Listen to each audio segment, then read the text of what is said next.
Call this meeting to order. It says June 23rd, 2026. July is almost here. We'll all rise for the invocation and pledge allegiance. Let us pray. Heavenly Father, we thank you for all your blessings, Lord. Thank you for this recent rain. We ask for more of it, Lord. If you seem to provide it to us, ask us for strength and wisdom as we go back working for the citizens of Brewster County. In Jesus' name, amen. Amen. Pledge allegiance to the flag of the United States of America and to the republic for which it stands, one nation under God, indivisible, with liberty and justice for all. I the Texas flag. I pledge allegiance to thee, Texas, one state under God, one indivisible.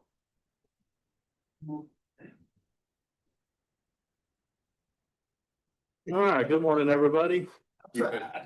Let's do number 4, Commissioners Court meeting minutes of May 26th. Item in order, move to approve. Okay, motion to approve. I'll second. Motion is second. Discussion about the minutes on May 26th. All right, all in favor, say aye. Aye. All right, how about the Commissioners Court meetings of June 2nd? Likewise. Okay, motion. Second. Motion is second. Discussion. All right, all in favor of the minutes of June 2nd, say aye. Aye. Pass. All right, public comments. Any public comments this morning? Criticisms today go to Jim Westerman. Compliments to the county judge. The way it works, right, Jim? Yes, sir. Okay. All right, no public comments. Any recognitions and announcements? Jim, you got anything down Yes, the shout out to the road and bridge, boy, man, Ruben over here. There was a horrible flood, there's flooding everywhere, of course, but Sendero Horse Thief Road was flowing like a river. The grading created a big channel, and 2 days later, they were out there and fixing it, put in turnouts, and the residents down there called me back and said, "We're happy." So it works. Good. I drove out there Sunday to see what. Good. Yeah. Sarah, anything in South County? No. Hot still? Yeah, very. Not winter yet, or? The hottest, well, the longest day is past, so Yeah. hopefully it'll. It's getting dark sooner now. Yeah. Okay, Ruben, anything? Well, no, we're clicking along, but we won't have a meeting till after the 4th, so invite everybody to festivities in Marathon. We've got stuff going on. Friday, Saturday, Ernesto, the Aguilar owns that one gas station. He's gonna celebrate 50 years of being in business. Oh, okay. And Nice. I think doing some hamburgers and hot dogs or whatever, and do the live music in the evening and stuff there at the gas station. And then we have the chili cook-off during the day and live auction for the AM. Is that at Post Park or at town? Both. Okay. Then the dance at the post. Oh, we paved the parking lot at the Post. Or repaved. it. Well, I'll talk to her when we get to that. Okay. Anything else, Mo, you got anything? I missed the last 2 meetings, but I'm glad to be back. And had a good trip, and northern France, Belgium and Luxembourg still like Americans. For real, I'm telling you. Sure. Thank you. All right, yep, 4th of July, a lot of celebrations. I guess is there a parade? Rick, for John, there is, but on Saturday morning, there's festivities here at the courthouse till about 3. And then the rest of the day with fireworks, and so Yeah, I'm responsible for fireworks, that's what I focus on, so y'all. it's fireworks. Here's fireworks, they're put back in the show also. Good. I'm gonna miss it because I'm gonna be down.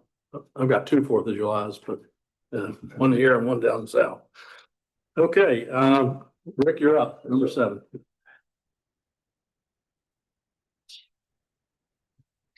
Everyone, thank you. Just a couple of quick items from a highlights from the city perspective. One of the things we're working on is non-conforming properties that were built before 1968. Big issue from a city standpoint because when people want to go modify them, a little bit difficult because they don't meet the current codes, particularly setbacks. So we passed the second final reading of that at the last city council meeting, principally on the south side of town. So those who have non-conformances, they just press on if they want to make modifications. I think that lifts a huge burden off some of our property owners. We're close to completing the deal with the AISD on Manuel Payne Field. It's basically a 20-year agreement with them. We're each putting in the planned $650,000. So $1.3 million would go to upgrade Manuel Payne Field to be able to bring in out-of-town competitions to be able to use that field. And so the city will maintain ownership of it, but the school district will be the ones who manages it. It's a 20-year agreement with an option for a 10-year extension, so potentially 30 years. We think that's good all the way around.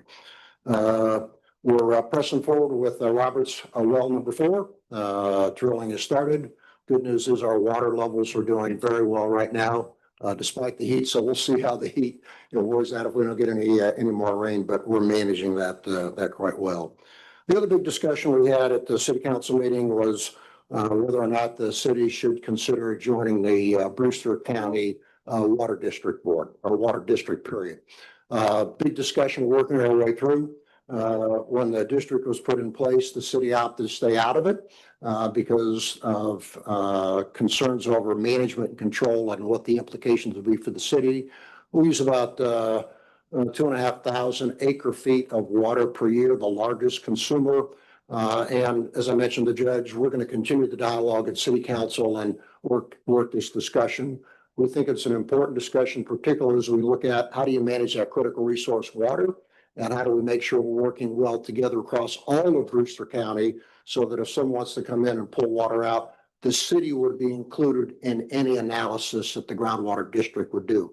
Today, that is not the case because the city is not part of that. So we got some work to do. I think there's some opportunities. We'll continue that discussion. Any questions for me? I have a question. What's the status on the pool? It's up and running. It's going. The pool's up and running. Yeah, sorry, Mo. Yeah, we had a grand opening. It is up and running and doing its thing, and Good. a lot of active campers out there. A little bit later than we wanted to get going, but no, it's doing very, very well. Thank you. Right. Yep. And if you want to get a pass, basically it's $30 for the month to get a pass, or you can pay $4 a visit. I would choose the pass if I was going to use the pool regularly. So. Thank you for joining in on that water deal with that. Yeah. Not by me, so look forward to have that discussion. Yeah, that Yep. was Yep. Okay. needed. Thanks very much. All right, thank you, sir. Appreciate it.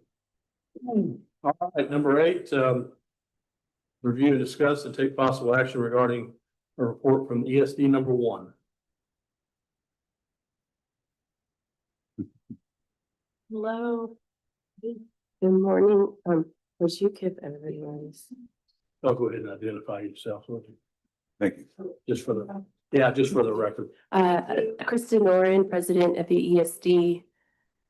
And I'll let Adam and Oh, if you have a cold. Thank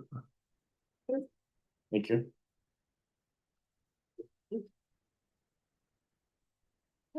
Thank you. I'm Adam Daly. I'm the assistant treasurer of the ESD number 1. right, so yes, I'm a little under the weather, but I'm here. I don't know, I know you know this, Judge, but we have new email addresses. And so I don't know if all the commissioners knew that, but it's there at the top of this report. So you know how to contact us. I've given you a copy of our audit report. And there were no findings at all. Our letter of credit issue that we had last year didn't happen this past year. I should also point out that we are adjusting the ESD's calendar. So we are going to have another audit in December so that we can eventually get on a January to December fiscal calendar. And I think that will help us be able to report to you a lot sooner and not always run so close to our deadline. All right, so you guys are you're gonna have a short year and come back in here. Yes, sir.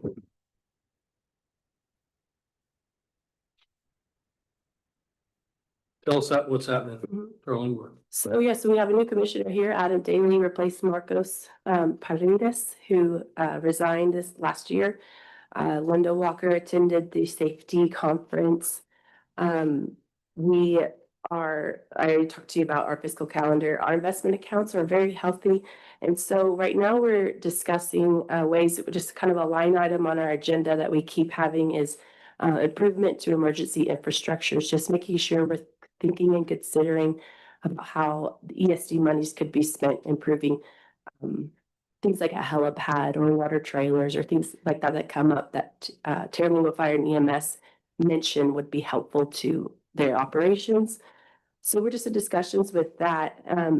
Right now, our TFEN's budget currently exceeds what we generate in sales tax revenue.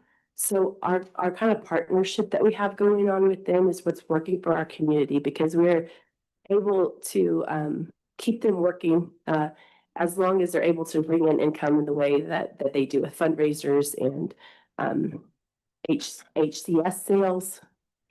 I think I said that right. Things like that. It helps us. If we ever went to direct service provider, we would have to do ad valorem tax in order to stay in operation, I believe. But right now, unless we wanted to drastically change our hiring practices, but right now the TFENS has 3 and 3, 2 shifts of 3 and 3 with a paramedic on each, and their operating budget right now exceeds what we generate annually in sales tax revenue. So we would eventually run into a deficit. But you're not eating into your reserve now. No, we're not. Okay, and your other ambulance buildings holding sufficient to cover the difference. I mean, that's what should be making it up is what they're charging the ambulance for taking people to the hospital. The collection rate right now is a big problem. Always be that way. Yeah, well, it used to be the past few years, self-pay was about 30% of our patients, and right now it's running upwards of 60. And we heard from the last meeting that they collect about 3% of those runs. So their collections are down even more than they normally are. We were even talking about should we do collections? They don't do that at this time. And I don't think TFENS wants to do that, but Yeah, I mean, I think that was always a struggle to put the hammer down on, I don't mind for the tourists that came from Houston and got drunk at the Starlight. I don't mind dropping the hammer on them, but the citizens of our community to go after with the collection, we always found that was kind of tough. right. You know, we're there to serve the citizens of our community. Now, again, tourists are a different thing, so. I know, if only we could just discriminate and ask people. Are you a tourist? Did you get drunk? Not collect on everybody. That was one of the problems, so we just chose not to collect at all. But it is getting to be an issue. But your revenues every year are exceeding your expenses, so you're not, you're putting money into surplus every year. Yes, sir. Okay, despite the fact that your expenses are rising for Terranova Fire and EMS. Yeah. All right, so we're not looking into. Yeah, not worried about our operations whatsoever, as long as we're not directly providing services. As long as TFEN's there, we're good to go and supporting them and keeping them operating. Well, the other thing is we're about to build some dormitories for the medics down there. Breaking down hopefully in the late summer or early fall. We may call on you. We're gonna have to figure out a way how to activate the 911 system when they're in the dorm. Right now they're in the station so they can hear it.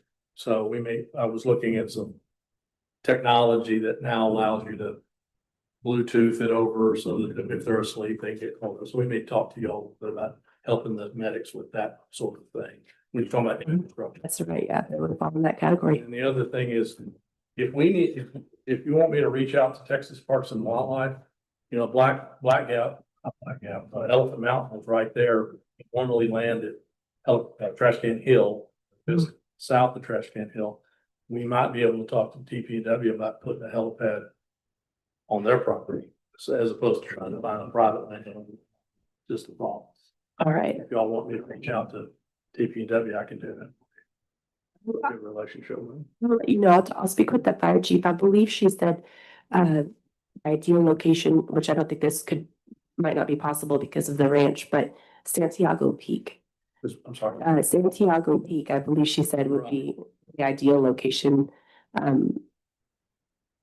You know, as far as what they're coming across, but we have, he's, works with the VA there at the Legion, and they're willing to create an easement situation to where we could put one on, their land, basically, and that would be as far south as she wants to go. I think she's already mentioned that Elephant Mountain would be kind of a waste of money for a helipad there, but let me double check with her and I'll let you know. I mean, the Trash Can Hill location is the best because it's got a wide turnout there, but then you shut down traffic, Mhm. right, for whatever period of time.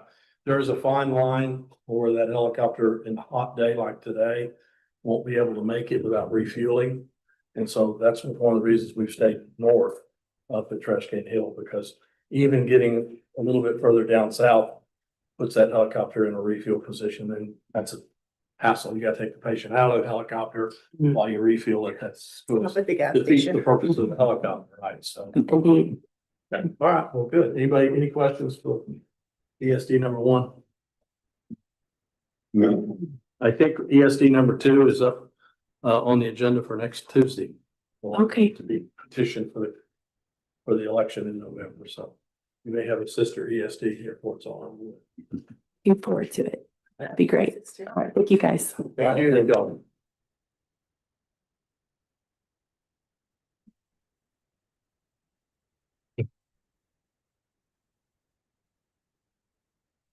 All right, number 9, presentation from the Family Crisis Center this morning.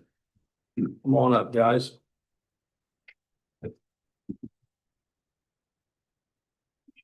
Morning. Me, I'm Naoma Hernandez. I'm the SART coordinator. I'm Virginia Sandoval. I'm the program director. Okay. While law enforcement agencies, rape crisis centers, for forensic examiners and prosecutors have often been isolated in the response to the victims they serve, sexual assault response team, SARTs, are a well-tested way for localities to address this crime in coordinated method. The information sharing, evaluation, and protocol development that take place in these groups promote an effective trauma-informed response to victims. Communities that use SART are shown to have higher rates of victim engagement and offender accountability. SARTs increase offender accountability, organized service delivery to enhance health outcomes, evidence collection, and prosecution. Consent response to victims, and an understanding of sexual violence as a major public health and criminal justice concern. More informed decision making through an understanding across agent roles, that use of the limited community resources, opportunities for cross training, streamline access to victim services and referrals. SART's ways of helping sexual assault victims. Constantly honoring crime victims' rights throughout the criminal justice process, such as a survivor's right to an advocate during the medical forensic exams and interviews. Supporting the victims as they navigate the criminal justice system. Designate specific facilities for exams that make timely, trauma-informed responses and a priority for offer victim privacy. Building a network of community referrals to meet victims' practical, emotional, financial, spiritual, and economical needs.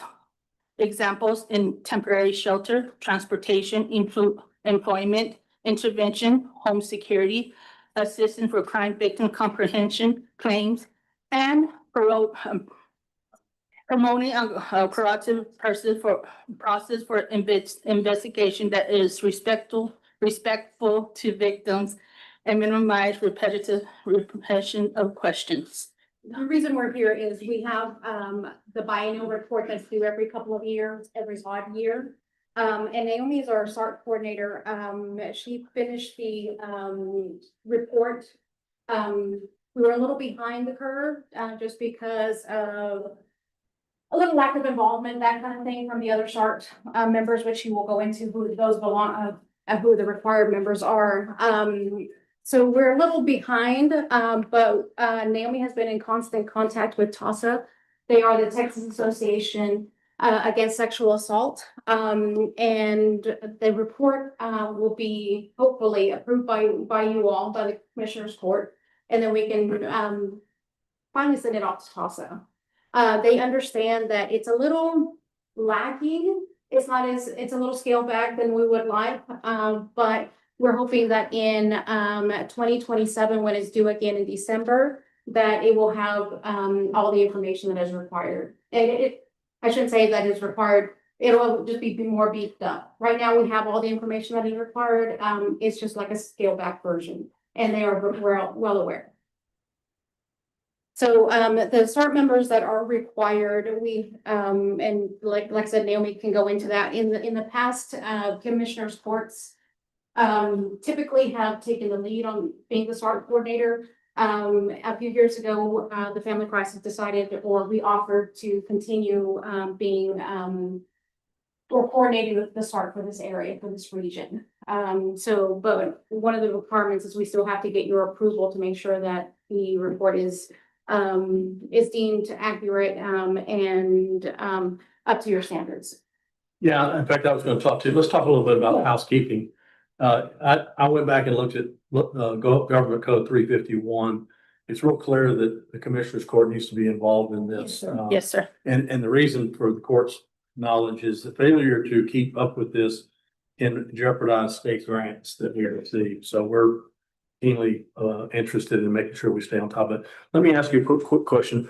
According to this, the board has to have 7 people. One of them is the chief administrator of the program, which is you guys. Do we have a prosecutor on the board? 88 this year. They Is it Bill Parker? Yes. Okay, Yes. Bill, the chief of the police department or his designee? yes. Yes, All right, the sheriff or his designee? yes. Okay, a sexual assault nurse or examiner? We don't have a saying. The three. Right, we talked about that. But the hospital is quite involved. The hospital is, okay. Yes. The largest healthcare provider, which would be the hospital, a behavioral health provider, got one of those, okay. Also, so wrong. So Ross, yes. That are involved. Okay, great. And then, it says that not later than the 90th day after the last day of the regular legislative session, so 90 days after next May, roughly, Yes, Yes. you review and amend any protocols forms. Okay, y'all are on top of that. yes. And then the Commissioners Court of the county shall fill a vacancy for a response team member not later than 30th day after the date's vacated. Okay, Yes, so sir. y'all will let us know if Yes, sir. nobody Yes, sir. vacates. Yes. Okay, and then lastly, not later than December 1st of each odd number year. Now, we're an even number year. Yeah, but, yes, sir. I think it's even number. Higher math. Doesn't that give you, that makes you comfort, doesn't it, Melinda? All right, not later than December 1st of each odd number year, a response team shall provide to the Commissioners Court a report that includes a list of the members, written protocols, biannual summary, the number of sexual assault reports, Yes, number of investigations, yes. number of indictments, the number of reports of sexual assault, which no indictment was, number of evidence collection kits. Mhm. Okay, y'all got all that. Yes. Okay. Scale back, and TASA is aware. And thankfully, out of all, and I'm not exactly sure how many SARTs there are throughout the state of Texas. But 219. they 219. Yes. TASA is very aware, and it's not just our region that's having issues with the final report or with the SART themselves. What TASA is trying to do is they're trying to reestablish SARTs and regional SARTs. So thankfully they're well aware, and we're not the only ones having these kind of issues. And y'all do a fantastic job, and thank you for doing it. Thank you. If you'll just prepare a 1-page summary of those points when you get a chance. Yes. Send them to me, I'll review them through the court, and that way we can say, yep, we've looked at it. Oh, perfect. I mean, we're not gonna run anything, but we certainly want to make sure we're following the code here. Yes, sir. Yes, sir. And so far, we have all the necessary, or the required, personnel on the sort. Okay. It's just making sure that there's some things that are, being followed. Right. And I know y'all have had some organizational things. Yes. Yes. Any questions for the SART program? Very important, very good. The hospital does not have, we talked about this, does not have a sane nurse, but they're working. But they are working on it, Mhm. and, I believe Van Horn is on the last stage of, receiving, a sane nurse at the Culbertson County Hospital. And once they do, we would like to go and talk to them, make a connection so they don't have to travel so far. Because right now, yes, anyone who's interested in getting the forensic exam, has to, one, if they want to be seen through the hospital here, making sure that, whatever they can do with, short of doing a forensic exam, will be done here. Otherwise, they have to, travel to Odessa, Midland, El Paso. Those are the closest, hospitals that have a, nurse examiner. Yeah, and that's unfortunate for the That victim. is. Yes. Yeah. Yes, very. We used to have a sane nurse years ago. Yes, We did. we did. I believe the last, was 4 years ago. Mhm. Was it Adrian? Yes. Oh, it was Adrian, I forgot about that. Okay. All right. Any other thoughts, questions? Good job. Thank you. Will the help in Van Horn comply with the 1 hour clinical requirement, or can you get them there in an hour? Yeah, we can do anything. Yes, yeah, once Van Horn, has their saying on staff, then we plan on going out there and making that connection, like Naomi said. And hopefully that will be the first option that we are able to provide. So you can get one here. Yes. Because right now, I mean, if someone's down south, we had, I think, what is it, like 2.5 years ago? Yes, ma'am. That they were down at the park and just getting to the park, bring the park here, and then having to go through the hospital, making sure that, they were patched up that way and seeing. And then we had to drive them to Midland. It's an ordeal for them. Over 5 hours. Yeah, we're gonna work with the hospital to see, get that put in back in place, because for a sexual assault victim to have to start in the park and then 5 hours later they're in Odessa or El Paso. Yeah. Yes. Because we were going through Texas A&M to do their virtual cart, they would have someone here who could follow through with them. But because of some kind of firewall that the hospital had or whatever was going on, Fell through. it just fell through. It wasn't a possibility for us.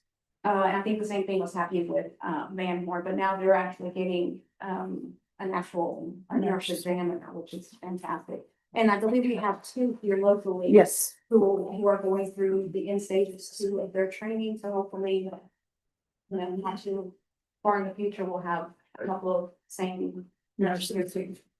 All right, thank you, guys. Appreciate Thank your you. time. Thank you for taking the time.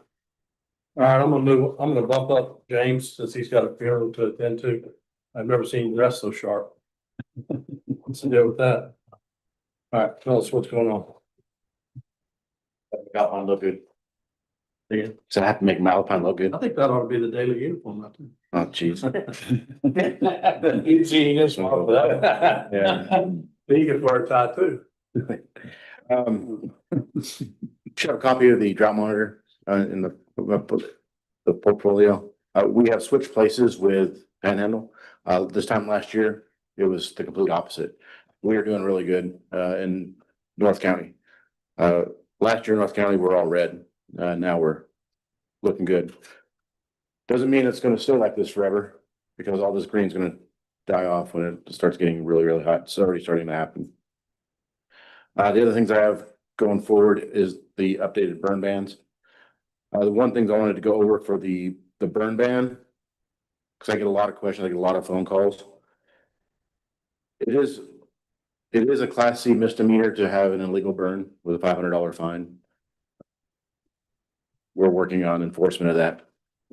But I get called about people wanting to do fires in rings and barbecues and stuff like that. It does state that this does not apply to burning in a rock pit, a chiminea, barbecue. So you can do that. You don't need to call me and say, can I have a barbecue? Yes, you can have a barbecue. If you want to do something big, like do a fire line or something like that, burn vegetation in piles, that's what we require you to call us. That way we can make sure the area is safe and then give you a permit. That's the clarification that people Yeah, aren't. so social fires Social fires are are fine. fine. Yep. Just can't be any Although higher. I've seen social fires that turn into Bonfires. bonfires. Yes. Yeah. Yeah. It starts off good and then the alcohol starts flowing and I was gonna everything. say, you gotta keep one person sober. Yeah, yeah. Well, what about just using these blow torches to burn out spots of goat heads? That falls under the vegetation, For any vegetation exception. vegetation. This except. order shall not apply to burning of vegetative material. Okay. Oh, so I can burn goat head. You can burn goat heads. Yeah. And you can burn. You're encouraged to do it. Yes. I'm gonna bumper crop anybody eats, so. Yeah. So that's the new burn ban's getting renewed. Just still call me and we'll work things out, but trying to specify certain things I've been getting called about. And then the other one is the fireworks ban that we have coming up. Again, people ask me, can we have fireworks? And there's always something misconstrued in there. So the only things that we don't allow are skyrockets with sticks and missiles with fins. Why? Because those can be aimed at things and they can go in directional and they can intentionally start fires. Also, if you look on the burn ban, it says this order does not prohibit common fireworks. So you can set off regular fireworks and large fireworks are designed to combust, deflagrate and detonation. So they can go in the air and explode. So those aren't banned. We just can't have bottle rockets or anything like that, or, you know, your Scud missile that you have in your backyard.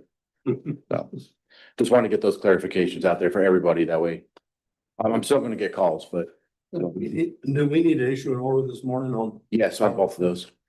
Okay. Yeah. Oh, do you need a, Do you want to do the burn ban first? You do the burn ban first. I'd entertain a motion on the burn ban. Second. Motion is second, discussion on burn ban. All in favor, say aye. Aye. All right, fireworks. Make a motion to, ban, stick with pins and aerial ones. Good missiles. Yeah. Pins and sticks. It's got missiles and It's like sticks. the old Roman candle that we used to hold. That's okay. You don't have a fin on it, so Fin. yeah. Not a missile. I pointed at people when we were kids. You do Yeah. plenty of harm with Right. unregulated fireworks. Just do a sparklers and snakes type of ban. It was cause more problems Sparkler. for EMS. Those and just the old black cat firecracker. Yeah. Like, what we used to do as kids, I wonder if I still had a hand left. All right, A second. second, Motion. motion is second on the fireworks ban. All in favor, say aye. And one last thing, with the Cheatham task force that they have going out, which I'm a part of. Me and a couple others went through the course for screw room investigator. Mhm. So when we do have something pop up, and Cheatham gets deployed, me and a couple other people are certified to go and help this. There is talks about a screw worm task force being formed. So, and I'm pretty sure it's a lot more of that's gonna be covered in the screw worm part, but. And that, That nothing. area between here and Marathon, they're from like Lennox to the start of Altuve. I mean, it's got a lot of vegetation, but it's dry. Yeah. Missed all the rain right through there. Now's the time to clear and burn vegetation and controlled piles. Now's the time to do it. Very good. Anything else? Anything else for James? Thank you, James. James, we had, Odessa lost a firefighter, what, last week? Yeah. House collapsed. Ready? Thank you. All right, thank you. All right, let's move up 11 and 12 real quick so I can get Luke up here. Luke, you've got two things. One is screw worm. 11 after 14. That's Aspen. No, but you're part of the resolution. We got a resolution. You're on there. You're not getting out of this. Good morning, ladies and gentlemen. I am Aspen Wash with the Texas Animal Health Commission. I am your local animal health inspector. Right now, we obviously have a New World screwworm situation going on. There are currently 16 cases. The closest to Brewster County is in Terrell County. There are also some cases in Mexico that are concerning for Brewster County specifically. There are sterile flies being dropped on those cases in Mexico right now. Mexico is reporting over 30,000 cases up to date. And they have over 1,500 active cases right now in Mexico. And this is gonna be, for ranchers who are watching their cattle, they can fix this problem if they catch it early enough. Yes, it's a very What's it gonna do treatable, to the deer population? it's a very treatable disease if we can catch it. The problem that we run into with the deer populations is that sometimes we aren't able to catch it. In fact, a lot of the times, we're encouraging people to look at their game cameras, go out, drive around, check on their deer as much as they can, and call if they see any suspicious activity, wounds, maggots, anything like that. How do we doctor a deer? Texas Parks and Wildlife does a really great job on the wildlife side. We're primarily focused on the domestic livestock. So for exotics, for example, I've seen a lot of people tranquilize them or give them darts of ivermectin. You know, ivermectin, yeah. It's a drug that solves all problems. Everything. There it is again. Well, this one I can use. Any questions? Are they dropping flies in Carroll County? I don't think they have started just yet. This was announced this morning, but they will be soon. There will be. Mhm. And the problem, do those flies have to come from Mexico? The sterile flies actually come from Panama. We're working on building facilities both here in Right. Texas at Moore Air Base and a facility in Mexico. When's the one at Moore Air Base gonna be online? The last I heard was 2027 sometime, but I think they are definitely trying to speed that process up. The facility in Mexico is supposed to be, is set to be finished sometime this year.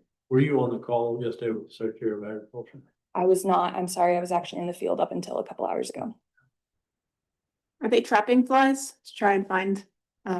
Yes, ma'am. I actually talked to the our USDA counterpart in this area, and we're working on trying to get some fly traps set up here in Brewster County. Will they be down in southern Brewster County or all over or what? I'm not entirely sure. They have a map of kind of where they're thinking of putting them. We haven't been able to connect since I've gotten back on specifically where they're going to be. We drop them out of planes, right? Fly a plane over and drop them out. We do both ground traps and aerial droppings. Talk about traps. Oh, traps. But we do both ground releases and aerial releases for the sterile flies. Flies? Mhm. In this area, it'll probably be mostly ground traps as of right now, but I'm sure they will look at trying to get some aerial traps because those are a little less labor intensive. Do these guys do better in a wet environment? Yes. So what? We do prefer humidity. Dry environment, not as good as they do up here. They do prefer humidity, but they're not opposed to a drier heat. So we're getting them from Panama? Yes, sir. They're already irradiated when they load them on planes or Yes, sir. how long does it take to get them here? You know, I'm not entirely sure. I know there's a cold storage component to it all, so they have to stay very, very cold by the time they get up here. And that's why it can be a little labor intensive with the ground trapping because we have to make sure that we can keep them cold the entire trip to the ground release chamber. But I would assume not very long considering they have to stay cold the entire time. Ray Bullock told me back in the sixties when he was a young man, he flew. And his job was to Chuck 'em out. chuck them out the door. Yeah, they're flying all over the planes. All right, y'all want to address the resolution in front of us? Just Sure. Move we go ahead and go forward with the resolution. have a resolution in front of us that supports the work that y'all are doing. I guess is declaring a emergency. Yes. Yeah, for Screwball. Mention where we can apply from funding. Yeah. Do we have a copy of the resolution? I thought it was in there. I I'm didn't sorry. see it in. Is it not in there? There's no attachment file online. I know that, Kevin. I'm sorry. That's my fault. We'll have to do better. I'll get you a copy of it, but it's, well, actually, I have a copy right here. Is it long? It's a lot of whereases. Oh, yeah. There you go. It's that declaration. Local state of So disaster. do you know how, when they loaded on that plane in Panama, how long does it take to get to Uvalde County and drop? I'm not entirely sure. I know we do produce 100 million a week and that they have planes going out every single day from Moore Air Base. I mean, cause I can get a pair of shoes overnight. I would assume it wouldn't take much longer. This is a huge priority for the USDA and they're the ones who kind of coordinate with COPEG, the facility in Panama. But you guys are taking the lead in Texas. We have a huge workforce here in Texas. And so we're assisting USDA with that. So we'll be working in tandem. How many agencies are working together on this? Every agency? Every agency. Yeah, at least all of the Texas state agencies are working together. Cause there is a human aspect to it, a wildlife aspect to it. Yeah, well, I'm thinking of the state park and park, all that. All right, I'd entertain a motion for the resolution. I made. I'll second it. Motion and a second. Motion second. Right. I'll third Got it. that? Yeah, they're recording it in the back. Okay, discussion. All in favor of the resolution regarding the threat of the new world screwworm, say aye. Aye. All right. It is passed. Thank you. Thank you. Or take the. All right, Luke, you're up. Somewhere in here, I've got to, anybody's trying. I'm glad Aspen went first because it's got all the hard questions out of the Yeah. way for her. Let's see here. Think a lot. This is an updated version.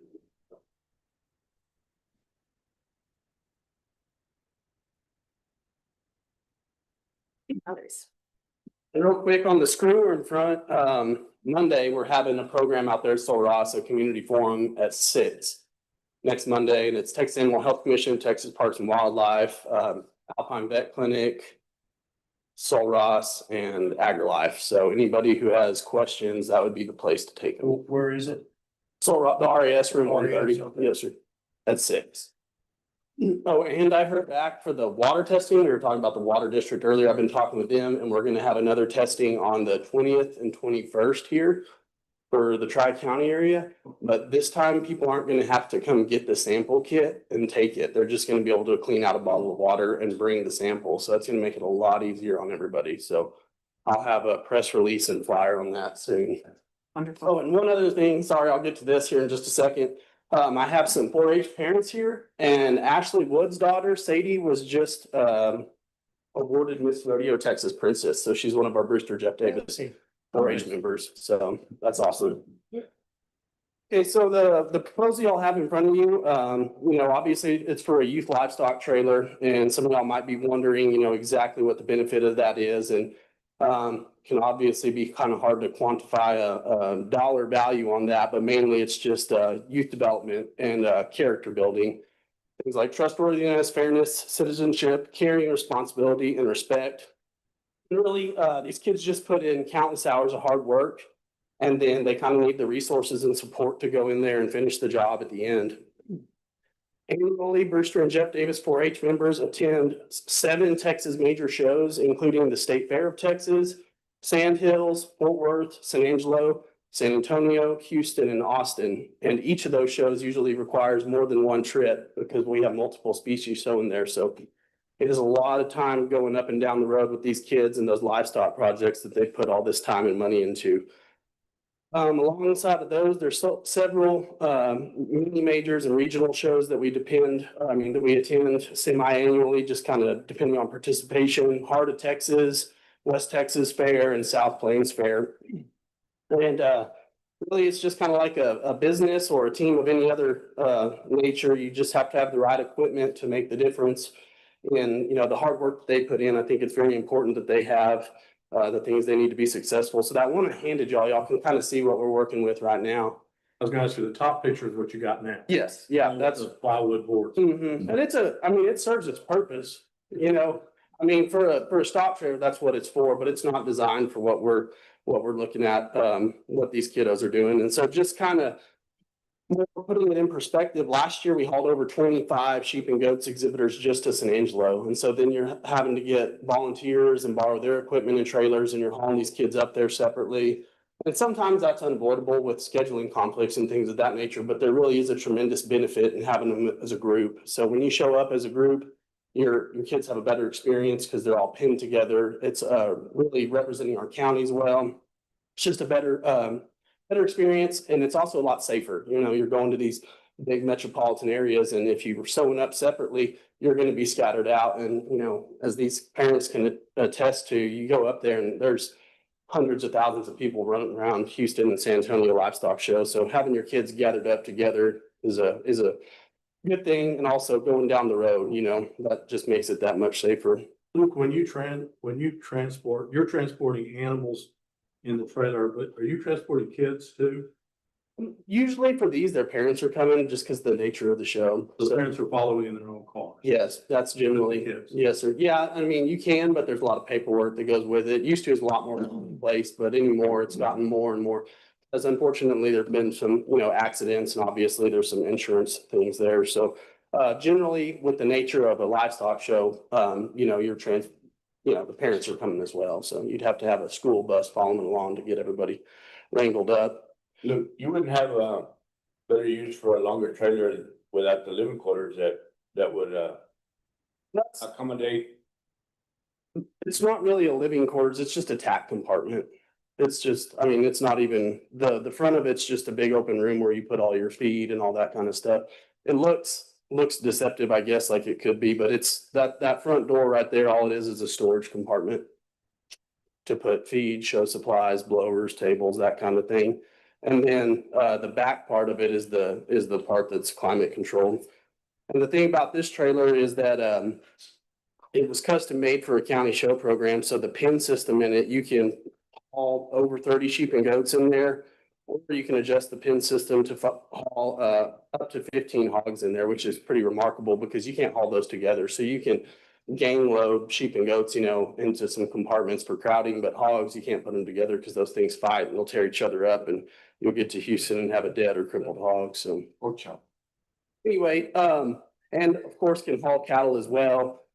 And then just, you know, up there looking at how many kids we had this last year, and then that's up from 3 exhibitors and 8 projects in 21, 22, kind of whenever I was starting out. And just based off of the number of people that we know are going to be joining the program who are in our, you know, K through 2nd level right now, and some people who contacted me, we know we're going to have 20% more exhibitors over the next 3 years. And then, like I said, this isn't the first time we've talked about a trailer. A couple of years ago, we looked at some options, and locally that were in the same price range. That, I mean, it was something that somebody at Balin wired a air conditioner unit on the side of. So the Upton County, I've been working with them for a while on this, and it's really, I mean, a steal, and they're trying to help us. They're getting a new one because obviously their budget situation is different. So I do know that the one that they're getting is essentially this model, but brand new, and they're looking at 120. And so You've looked at it, axles are good. yes, Wheel it's, bearings and. that's the other deal about this kind of trailer is it's probably, you're looking at 20 years worth of use out of it. It's not like a ranch trailer or something where you're bouncing it up and down dirt roads. It's like a charter bus. Essentially, you're going up and down the highway to those shows, and the rest of the time it'd be good to be parked, you know, really underneath Road and Bridge's shed or somewhere like that to maintain it. But it's in good working order, and then, you know, can also get it. How long a trailer is it? I think it's 26 foot from tongue to tip. I can't remember what the box is on the inside, but What year model is it? I think it's a 2012. What do you pull it with? What can you pick up? He's got a 250 or 350. F-250. Oh, Yes, sir. Well, That's the tell same me thing. what's the difference between the first and the second picture? What are we looking at? Well, the first picture is, What they're using now. yeah, it's got plywood on the stock trailer. Okay. The second one is essentially a climate controlled, you know, trailer there with a pin system in it. Because that other one, it's just, I mean, a ranch trailer, and it serves its purpose, but you know, that's it's really not. No, we're talking about splitting this with Yes, sir. Davis County. Mhm. And you think you can get it for less than this? They told me to put that in there just to be on the safe side, but they were pretty sure it was going to be significantly less, but they had to get their paperwork done for the bid process or whatever. This belongs to Upton County? Yes, sir. Let me call. I mean, that'd be great. You can call them and visit with them, and I know that they got their Ambulance out of Glasgow County. yeah. You can call them and visit with them, but Is it a hard trailer or what is it? it is a Cimarron, I believe. So, You know, guys, I was thinking, we're showcasing the most beautiful part of Texas. What if we used a little,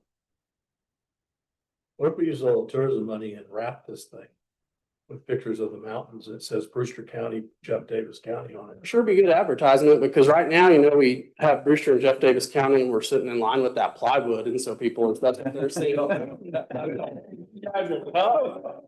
We don't mark up the first trailer, we're just gonna be incognito there, but on the second one, I'm thinking we could wrap, we wouldn't have to wrap the whole thing, but we might be able to do some nice little promotional things.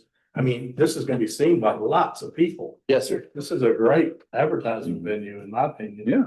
And you know, another thing to touch on, and not to be cliche, but you know, safety and just hearing that discussion about, you know, the world screwworm, I mean, being able to transport this is something where you close that thing up and you know what you put in there when you leave, and you also know what you're in there when you're coming home. You know, you're not gonna be dragging home things home. Flags from Houston. Sir, I will try my best not to bring flies from Houston, so. Anyway, but that's, and I know Jeff Davis County, I presented them the same proposal, and they were looking into it as well. A couple of years ago, we were looking at a trailer that, I mean, was far less valuable, and they were on board with it, so I think that they were gonna be fine. They were meeting today, so I couldn't be in two places at once for that, but it's a really excellent deal, and like I said, it's a benefit. Most of the other counties around have one, and for some reason or another, our county was just a little behind the times with that. And so I've been looking at something that was economical and feasible that we needed, and this just kind of fell into, you know, our lap essentially, so. What's the county seat of Upton County? Rankin. Rankin. Yeah. Yes, sir. What's that commissioner there? His dad owns that trucking outfit right there and, I don't know any of the commissioners there. where's he at? Yeah. Look up to me. Our agent is from South Brewster County down there. He grew up right there. Yeah. down with Rex. Quig, yes, sir. So, Oh, is that who? Oh, is that right? yeah, that's their agent over there, so. Does he live in Rankin or? Rankin. Well, what's Commissioner's pleasure here? We would split this with Jeff Davis. I will call the county judge at Upton County and see if there's poor boy, and I can tell you, we're starving over here. Yeah, show them your And trailer. then I think maybe a little tourism money could be put into this thing. I think we could advertise in this trailer. I mean, it's going to, if we go to the state fair, and this goes to the Houston Livestock Show. Yes, sir. Yeah. In San Antonio and shit, right? Yeah. I mean, And Fort Worth. every Texas major, it would be there at least once a year. I mean, I drove you guys know we have a Suburban. It's all wrapped with Big Ben. I borrowed it one time to go to a trade conference. Every time I pulled in for gas station, I couldn't get out of the gas station because people were asking me about Big Ben. It's good advertising. You may have to be an ambassador for. Well, y'all are taking a risk there, but okay. Good there, are you gonna advertise Big Ben Weldon or are you gonna advertise Livestock? I don't know. how No, many photos they I have. think we advertise, I think we put some scenic mountains. So I mean, between Jeff Davis and Brewster County, we got the prettiest mountains. I agree. We don't talk about Guadalupe's, but we'll, we got great, so I think we could do a scenic picture and then put Brewster County, Jeff Davis County, or something tasteful. It's not gonna say eat at Joe's or something. Feed him a goose. Yeah, I think we probably put visit bigben.com so people don't bother you. They can just pick the website. Oh, there you go. Didn't bother Robert. Yeah. I don't foresee a problem. I thought at first, well, the first picture that it had living quarters and. Oh, yeah, and it's, The maintenance on those are like. no, sir. No, it's just that front is just a tack compartment. I You're mean, not having the air conditioning, anything. the livestock is on the back. That's what those two units on top are. Okay. And that's the other thing. That thing comes with an onboard generator that probably right now is worth about 10,000, 10 to 12. So I mean, that alone is worth. Good job selling it. Yeah, well, I'm telling you. I'll give you a thumbs up on it. I've been, greasing the wheels with Upton County for a while. So anyway, it is really a deal. And I've looked around and for the kind of money, you know, even at 12.5 a piece, I mean, you couldn't go buy a just regular new stock trailer for that. So, and like I said, just the sheer amount of money and time these kids are putting into that, they really need something a little bit So where better. would you get the 12,000 from? Well, I was just thinking we would, I mean, I think there's a legitimate use of tourism money for part of it. So, After the purchase price. yeah, I don't know. I was gonna take it out of LATC, our share is where I was originally gonna take it out of. Was my suggestion as well. The timeline would also be like November for this because they're just getting built and it won't be ready. So I told them our budget starts over October 1st. And so that's why I was just working with y'all now to see if it was going to be feasible. That way it doesn't sneak up in, November and I just missed the budget cycle. So. Do you haul water for the animals? Yes. They're used to the water. Yes, yeah. Do you have to have a tank in there or do you haul it? Just gas jugs, Cans? yes, sir, just jugs. Okay. So that's a pain too. Yeah, if they don't like when we got such good water out here, they go somewhere like Dallas. Oh, yeah, I understand that. Why you wanna do it, but I Yes, just wanna have a When you all, plumbing system, you can do it. nothing like that, Okay. no, sir, so. Can't put hogs in the same. No, you I don't have, can't. I don't have a problem, and I'll make a motion to go forward on this. I'll second that. Yes. Motion and a second. Any further discussion? All right, motion on the table to spend up to 12,500. Maybe we get a better price. Up to 12,500 out of LETCF for the for purchase of this trailer. No further discussions. All in favor, say aye. Aye. All right, Luke, Thank you. 3 years, you finally got it done, babe. Gotta play the long game. I graduate from A&M. Takes a while. Especially for certain people. So you and I crammed a 4-year program into 5, didn't we? I did my best. Okay, let's do the ones that are really exciting. Now let's talk about county judge items. Let's do health insurance. It's on the Number 10 after 12. Okay. More paperwork. Okay, I'm gonna bring your attention to, let's just start with the first page. If you go to the first page, there's 2 plans. Plan 1100, which is what we have now. And plan 1200, which is the one we kind of looked at. Plan 13 and 14 are not on the table, so just ignore that. Right now, if we stay with the current plan, you've got a $750 deductible. Everything stays the same, exactly the idea is that's gonna increase from $891 a month per employee to $918 per employee. If you move over to option 1200 or plan 1200, it holds the premium pretty constant at $893.70. And what you're going to give up there is you're going to give up $250 deductible.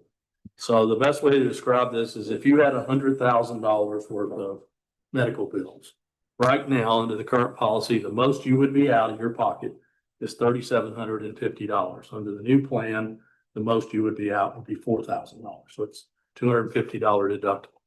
So that's kind of the foundation. If you go to the second page, just to give you an idea of what premium change is going to cost, we have 109 subscribers in the plan right now. If we stay with the 1100 plan, which is where we are now, the $750 deductible. And by the way, the only change in the plans besides the deductible is the specialist fee goes to $40 instead of $35. And all of your co-pays that you pay at the doctor, they don't count against your deductible, but they do count against your out-of-pocket.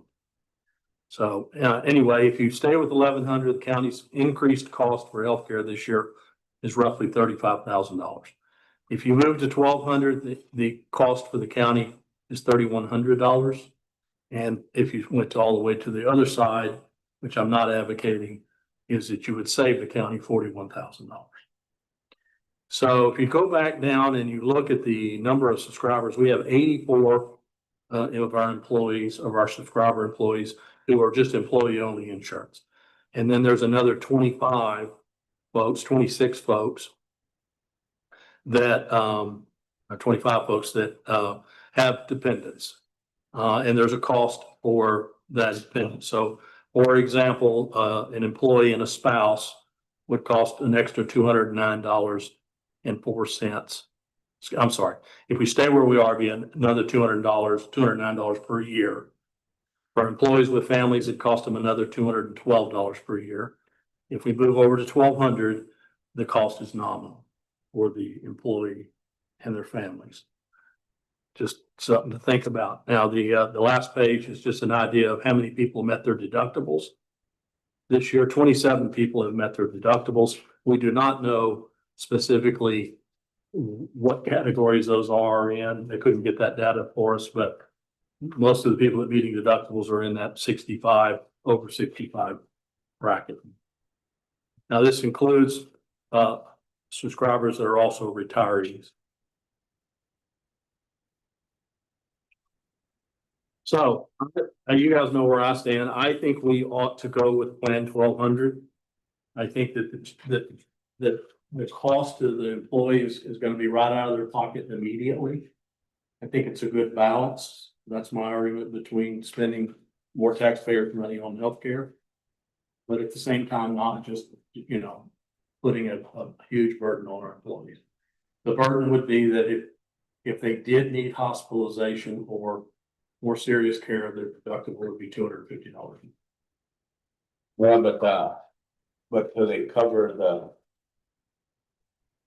the 3,000 would be, that was where it should hurt the people. And that's speaking out of experience, okay? Because the other day, I have a monitor for the glucose. And I had to pay the whole $1,000. Right, because you hadn't hit your. Cause I hadn't met my deductible. Yeah, I mean, now the 3,000, the 3,000. Would go to, next year would be 3,000 for it. No, that's not right, Ruben. Next year, your deductible would be 1,000, so it's gonna go from 750 to 1,000. That 3,000, 6,000, forget about that 6,000, because that's, if you go out of network, if you go out of network, you're gonna pay premium. That 3,000 is the same this year. Both plans have $3,000 out of pocket. So remember, you pay $750 first. Okay, and then they split it 80-20 with you after that, up to 3,000, and after 3,000, they pay for all of it. Okay, so your deductible this year would, if we changed it, you would have to, you'd be out of 1,000 instead of 750 before you started getting into your co-insurance. That's what I did. Okay, so you would be at 1,000, and then you would be 80-20 split up to 3,000. And then once you hit your 3,000, you're no longer paid anything. Still a good plan. I mean, we've got a good plan here. It don't work out why the city has such a spectacular plan. There's something amiss here, but I haven't had time to study it. But I don't know what that's about. I don't know. Y'all are Blue Cross Blue Shield Russia or something. I don't know what y'all are. Anyway, thoughts?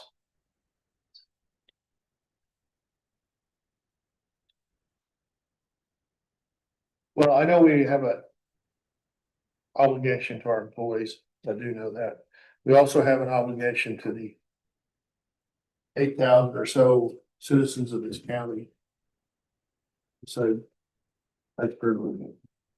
That's what we got to weigh. I mean, we're making a big difference or trying to make a difference on the salaries and trying to help, but I mean, out of that 80 employees that we have, I guarantee you 79 of them have 2 jobs. Because they're not making it on one. So, I mean, that's my point. Do they have insurance for their other job? I have no idea. Probably not, because they're probably just temporary jobs, part-time job. So insurance, obviously, if you look at the demographics, the people that use the insurance the most are the people that are in the age in category. So yours truly uses it way more than you do, for example, statistically, although you have a family. So, I guess my argument is, there's a lot of people that won't even ever hit their deductible.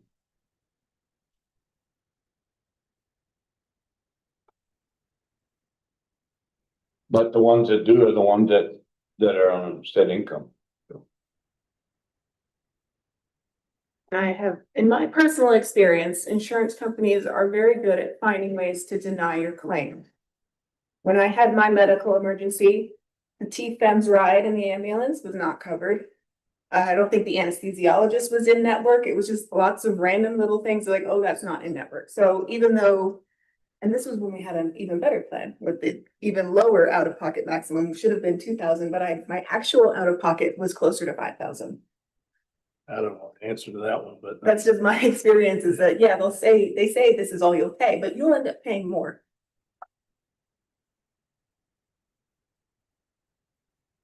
I don't think that's with any insurance plan. Yes, I don't trust insurance companies. Well, But I mean, I don't know that that is relevant when we're looking at total out of stated out of mind. Yeah, but I just feel like if we're making the out-of-pocket higher, then the actual out-of-pocket is also going to be higher.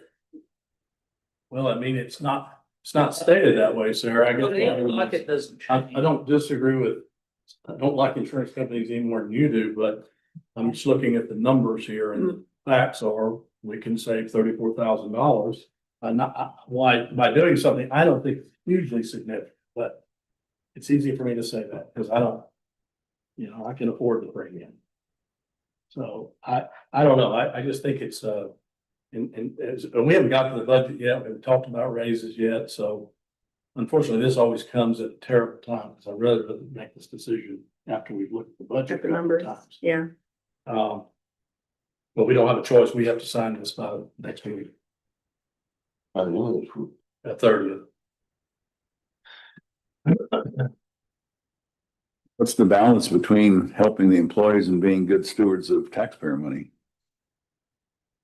Well, if you were really focused on the taxpayer, you'd go to Plan 3 and save the county $40,000.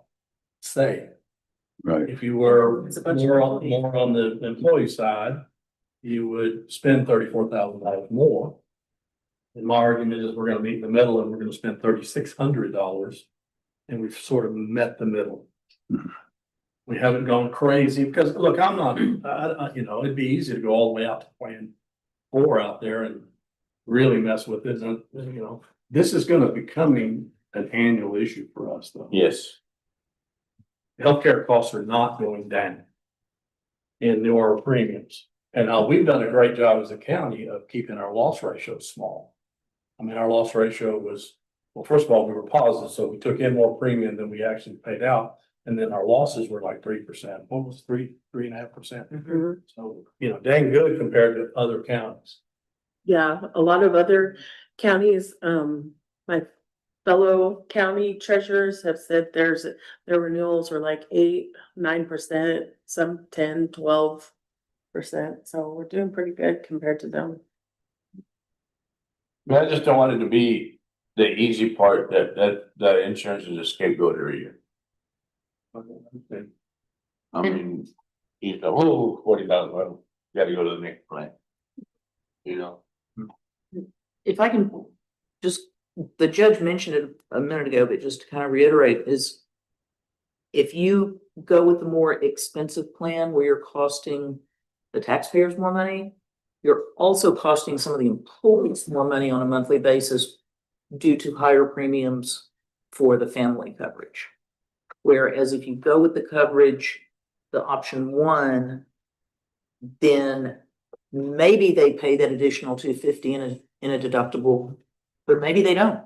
And they certainly don't pay more And premium. they certainly do not pay more monthly premium to cover their family. Yeah, so for 26 of these employees, which are our family employees, they immediately pay anywhere from a couple hundred, it depends, but anywhere from $209 to $212 more. And In their paycheck. annual, Annually, yeah.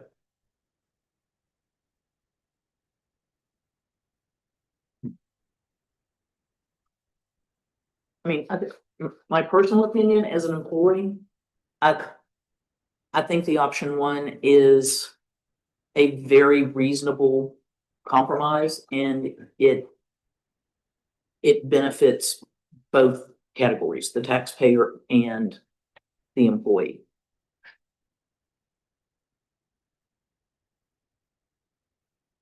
As an employee, I'll add to that.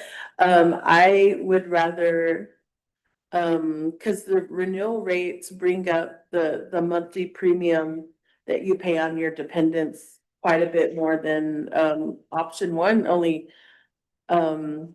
brings it up a couple dollars. Like I would rather what I pay on my premium for my daughter, I'd rather it be the same and not increase monthly. That's more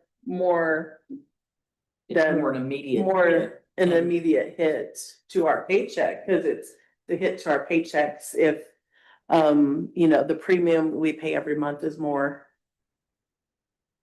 That's where I would see the difference if we increase the monthly premiums on our dependents.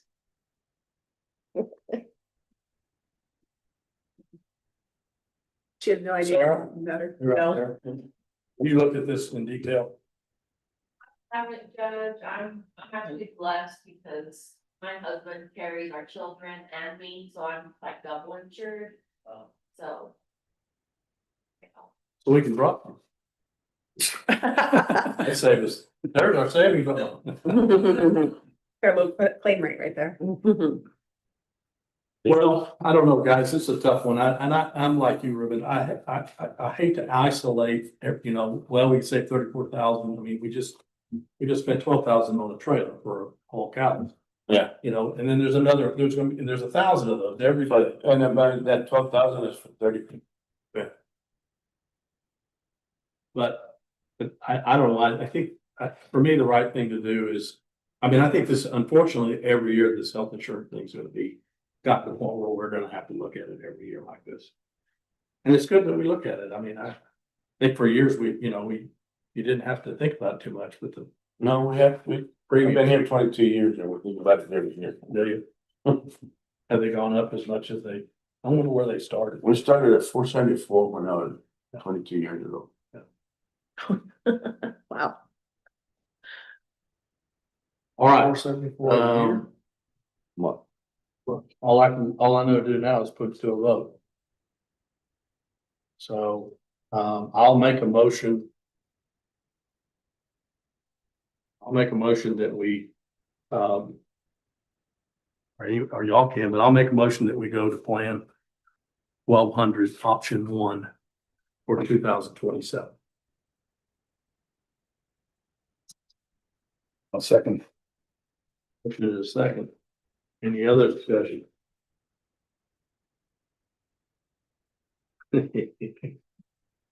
Welcome back, Mo.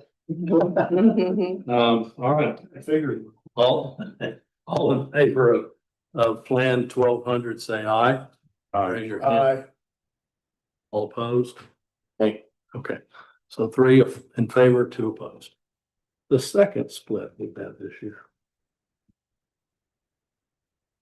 Okay, that's it. We'll move on. All right, number 2, review, discuss, and take action to approve contract with Texas Communities Group to assist in the sale of strikeout properties. I'll tie it to item C. We had another a tax sale last month, raised about $40,000 for the county in property tax delinquencies. Plus we put, I don't know, how many, 30 properties back on the roll. And then Like it was back like 33 years. something like that, okay. And then and there's a chart in there that says, and then we got some excess proceeds, but we won't be able to get those in a couple of years. So, with that, for you guys, probably know that we have properties that every property that got auctioned, the last few auctions sold. Mhm. I think because people want to buy land in South County, and they're looking for a deal. They're looking for a deal. But, Absolutely. and that's fine. But there are properties that have not sold. They don't get sold at the tax sale. They go to the strikeout book.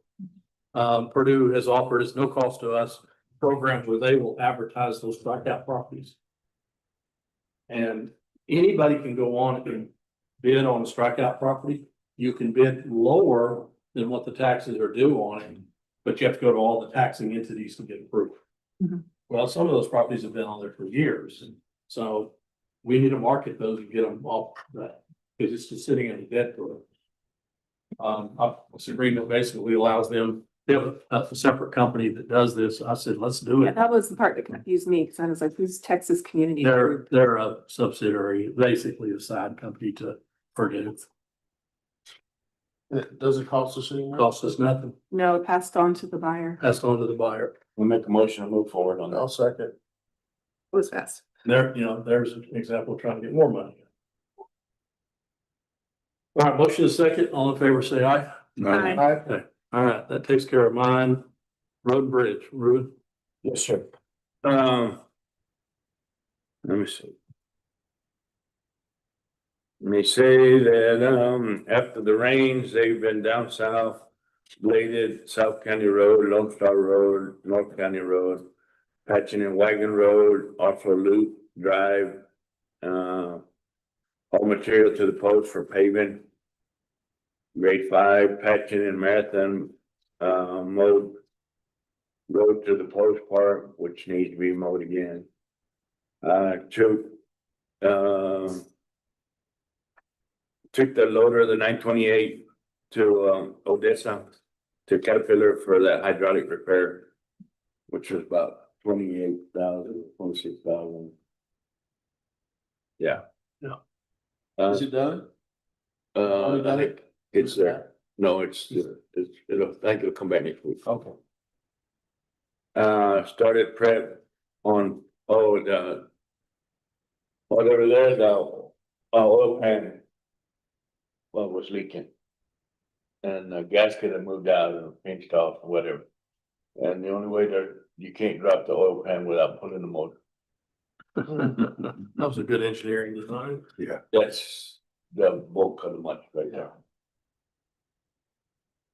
Anyway, so. Yeah, that's what I thought. All rubber tire roller out, that's Odessa, yeah. The tech found an electrical problem on the roller, which I'm still under warranty. So that was a good. Blade McElroy, after a call from resident.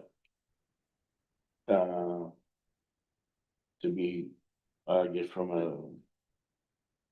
a resident to Jim, Commissioner Jim, anyway. Put down the asphalt.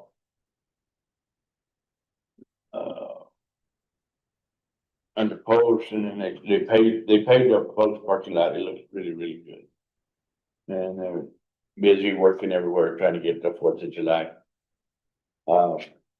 Festivities cleaned up so they can. Trees are all cleaned up still. I mean, nothing's all over for the end. Yeah, as long as they don't come big rain and come through there, you know. Any plans to pave Tillman Ranch Road? I'm sorry? Any plans to pave Tillman Ranch Road? We're working on all of them, but, I think we're gonna move down there in the fall. Okay. Because, you can still do it down there when you can't pave up here. And right now, it killed them guys down there. Yeah. So, Agreed. That's why I'm asking about plans. Also, I'm trying to get a plan, find out how many yards.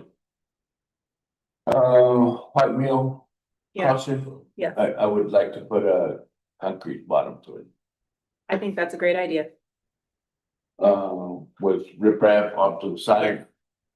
And I think would eliminate a lot of our problems right there. Yeah, because. Well, it would eliminate all of them right there, I think. I mean, unless it comes just a big rain. Wash it out. It will eventually, but hopefully we'll be long gone by then. So I'm gonna see if y'all will be on board for me to move forward on that. Yeah. Concrete low water crossing, I like it. And I don't know whether that be the end of my money for the paving, but I think that'd be a good trade-off for this year. I think that'd be a good long-term solution. Can we go in and we could go in and take small sections of that Tillman Ranch from the horse ponds. If we keep those right. I'm sorry? We could go and do sections of the Tillman Ranch Road, right? Wouldn't have to do it all at once. We could do it in pieces. I think we can still, I mean, we'll do some, but I think that at the price of concrete and having to haul it down there, I think, I'm better be $100,000 to get that crossing done. How many yards do you think it'll take?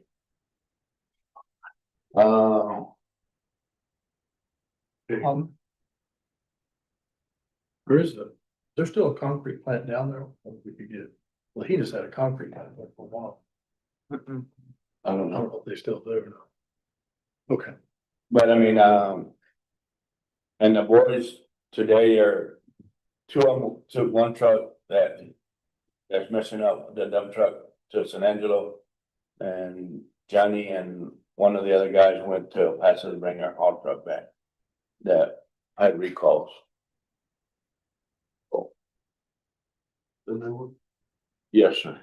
Yeah, so I'm trying to limit law that thing right now, but I don't know that. He said that they gave me all the kind of reason why they were still right barely out of the reach of that, so. Yeah, there's been a limit to us. We already put a new motor, or they put a new motor in. Anyway, so, I think the guys had good practice on the pavement. They feel pretty good about themselves now, so I think they confidence boosted. I think we're ready to go forward now. Hear that. Has there been any more talk about what you could do for Los Ranchos? Clint Hamby cleared out the big boulders that had blocked the road, but remember he said, if you bring me material, I can work it, and I know we're philosophically opposed to letting citizens work on their own road or work on the county roads. I mean, they went out there and moved that, cleared it up so that they could get by. I mean, it wasn't that bad. Yeah, on Los It Ranchos? wasn't as bad as it was made out to be. Okay, well, I didn't see it. He had already moved the boulders when I drove out there, so I can't take, but apparently it's, there's the other half. They said, by the way, yeah. But If you get 3 inches of rain, Mhm. I mean, there's stuff gonna come down that creek. Right, yeah. And he moved the boulders, and I don't know what material he's thinking and what it would do to put it in there that would be washed out the next time. But the only thing you could do would be the concrete block to do what we're doing to. Forget the better realtor. But I mean, Turnouts. sir, Get the turnouts. Right. there's not room. No right there. room. There's no room right there. You do culverts, or is that? Oh, it would wash out. It would plug them up. Yeah, those boulders would take it away. But it narrows down right there where the creek's at. It channels into a small canal. How big does concrete have to be on those bottles? I would imagine 4 inches at least, Yes. probably 6 to Yeah. withstand. Right. The most you can manage. Yeah, Red that'd probably, rebar. well, and it'd probably have to be 8 or 10,000 PSI, so. More concrete to the yard than. Mm-hmm. Yeah. Okay, all right, thank you. Anything else? No, I think that was enough damage. All right, let's do treasurer's office. Good morning, Judge, Commissioners. Today, I'm gonna be presenting my monthly report for May. Let me just go over all the numbers, and then I do have a new report in there for you all, but we'll get to that here in a second. So for the month of May, the total cash and assets at the end of May was $20,429,006. The total interest earned between all our local checkings and investment pools was $61,240.18. Our average interest rate was 3.0%. Our checking was 2.93%, I believe, and our best pool was 3.90%. Net X was 4.05. What's that? Net X investor was 4.05. Oh, yeah, that's our long-term investment CDs, which have different maturity dates. They're not like monthly, so they're locked in at 4.05%. And let me see, the total cash we brought in for the month was $1,341,554. Total, checks written out, and payments to vendors and employees was $700,818. Just as an overview in our revenues in the general fund, property taxes of our $4.9 million budget in property taxes, we've taken in $4,855,549, which is we've got about 1% more to go in our collections.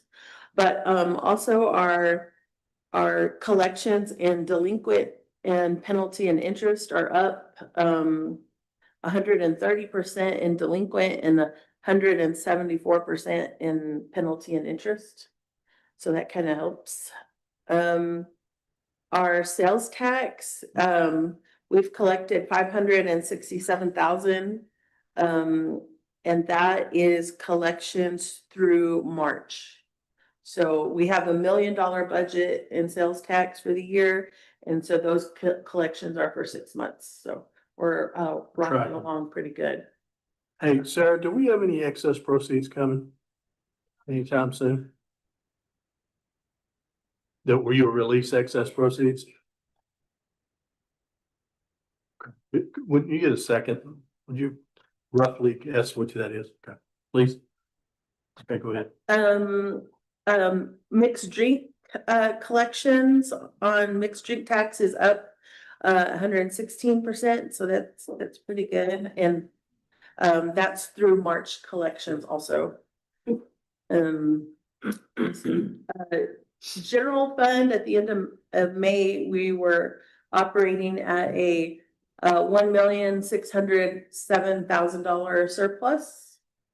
Road and bridge is a negative 105,000. So, you know, some of our general fund money will go into road and bridge to help bring that up because they don't take in enough in revenue.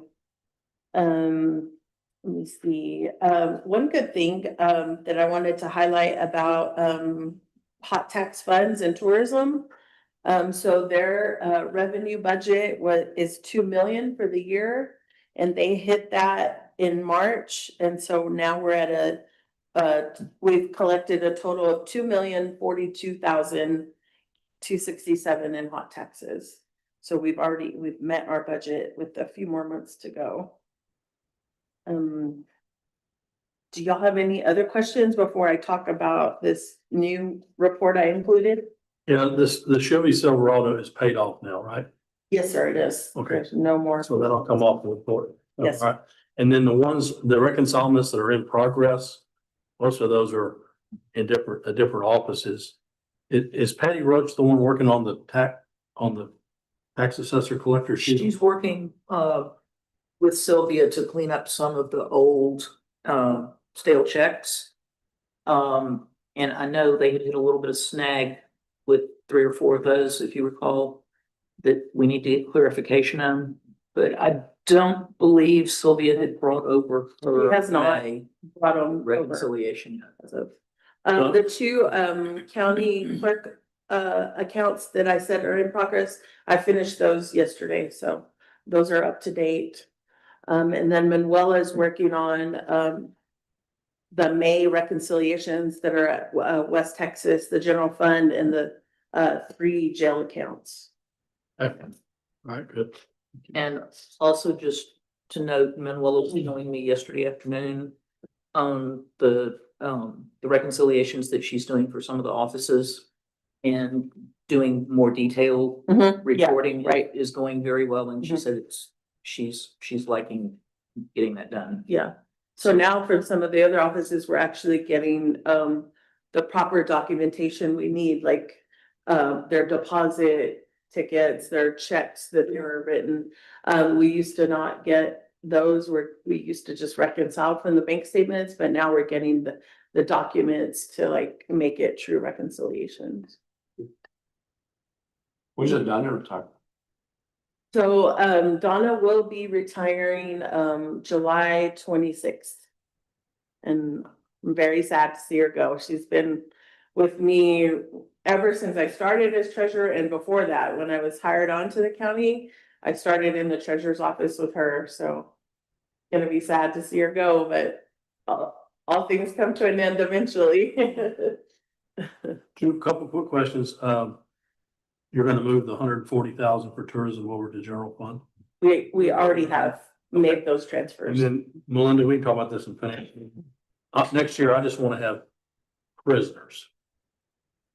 Yeah. I don't wanna have federal prisoners, county prisoners, state prisoners, Hmm. Siberia prisoners, that's my prisoner. Those are, Okay. those are some of the accounts that will ultimately Yeah. get merged. Cause that thing is so fickle. All I care about is, do we have prisoners in the jail generating revenue? Yeah. All right, and then school resource officer, are we a little behind on them? So I bill them quarterly and they are owed, I just finished the last payroll in June. So I'll be billing them for April, May, June. Okay. All right, go ahead and talk about your cash pool report. So I included a pooled cash report and did y'all get the updated this morning's copy? Okay. So just to explain to you a little bit about what the pooled cash is it's a whole bunch of funds that share one or a few bank accounts. One. So like our general fund, where like all our property tax money, Fund 100, road and bridge is in there, 110.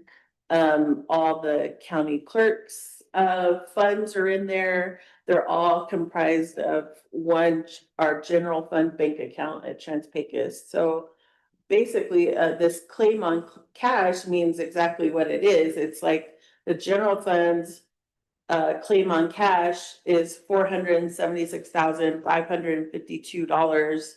And so their claim is that much money in our $1.9 million balance in Trans-Pecos right now. Does that make sense to everybody? If I look down the right column, it says current balance. If it's a positive number, it tells me that particular account has that much money. They own that much money in of the the bank. If it's a negative number, we've covered that particular account and they owe us. So if you look at Fund 205, which is the jail infrastructure fund. So that one's negative 202,665, right? But you take into account that we have jail infrastructure funds in our Texas class account, which is one of our pool accounts. So we have a big balance in there, but that the Texas class account is not in our pooled cash account. Should it be, or will it be at one point? It could be. It's up to You can, I think the idea behind pooled cash though is to really look at what do you have in your bank accounts? What is your current cash? Your investment accounts are more of a long-term investment. And I think it makes sense to keep those not in the pool. It does simplify things. One of the things we can very easily do is take this pooled cash report and instead of printing it on paper, drop it into Excel and then next to it, just put a column that says, hey, this is our investment. Kind of what I did on that spreadsheet that I had shown you a couple of weeks ago. And then you could see exactly how much cash plus investment you have in that fund. I mean, from the commissioner's court perspective of the average reader, they say, okay, now wait a minute. We're short at the infrastructure fund 202, but we're really not. You're really not. Because we've got the 202 in the cash pool. But I guess what makes, then we get down in these funds, these HIDA funds. Oh, yeah. Those are clearly monies that we've paid out for HIDA that haven't gotten reimbursed for. Yeah. Right. To a certain, that's part of it. And that's part of it. But keep in mind that what I'm working on right now is I just the last few days got the adjustments in trial balance for the 25 audit. And so once those get posted, some of that fund balance in the grants is gonna get cleared up. But in general, we normally front money to the grants so that they're negative for, you know, Payroll. any payroll and expenses anywhere from 2 to 3 months. I know we were looking at some of the HIDA stuff just this morning, and we're looking at outstanding reimbursements going back to January. So there is generally a negative balance in those grant funds until we get the reimbursements in. Well, and just from a management standpoint, and I know that y'all are the safeguards. But I wouldn't want to wake up one day, and I'm not suggesting we are anywhere close to that. We have it, all of a sudden we realize somebody owes us a bunch of money. Mm-hmm. And we don't have it in a pool. It's not like the infrastructure fund where it's sitting over in the pool.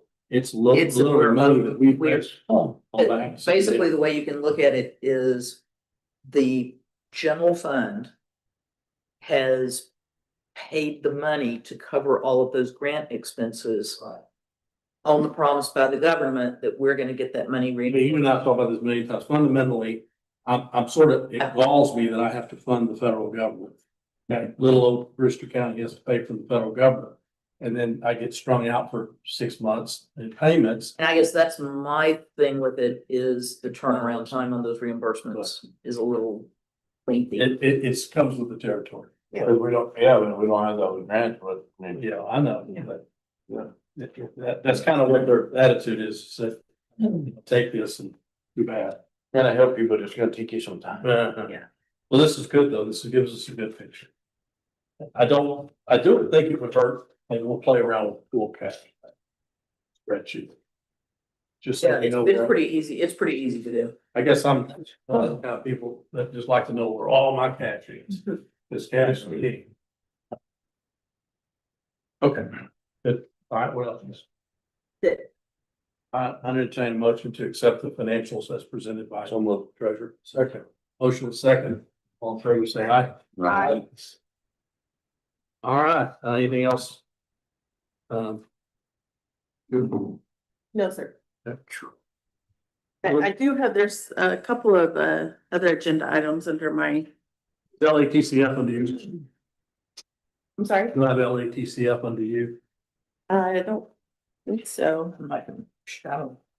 No, Yeah, I don't see it on here, but it's, Yeah. I guess technically could be because it's technically a grant. Oh, you do have a couple of things. I'm sorry. So the only one was got the sheriff's office and the jail thing, right? Okay. There's two guys who go to the sheriff, to the treasurer's section, and there's two increases in salaries. One is the sheriff's office. Sheriff Costin is promoting somebody to corporal down south, as Brandon Green left.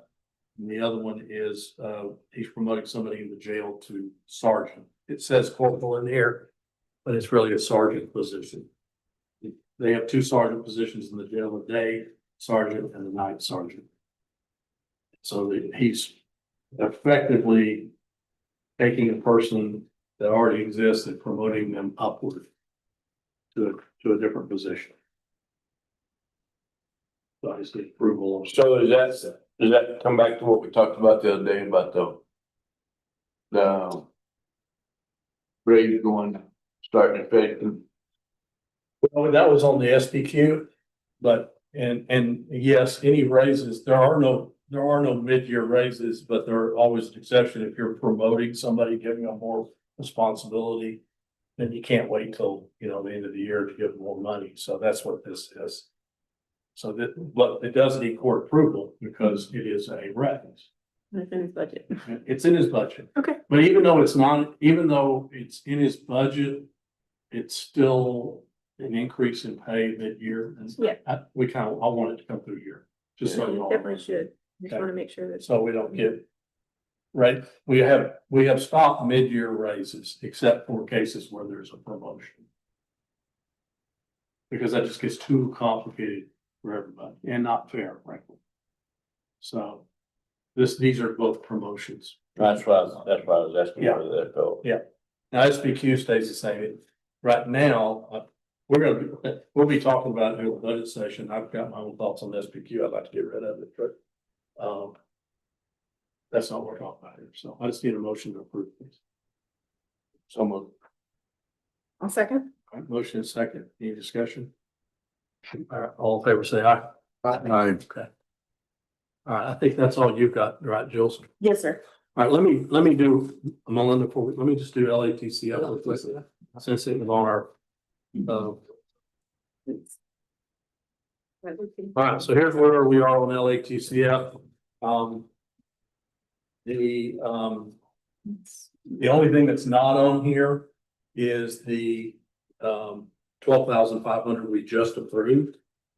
So that would take that 349 down to 47. 37.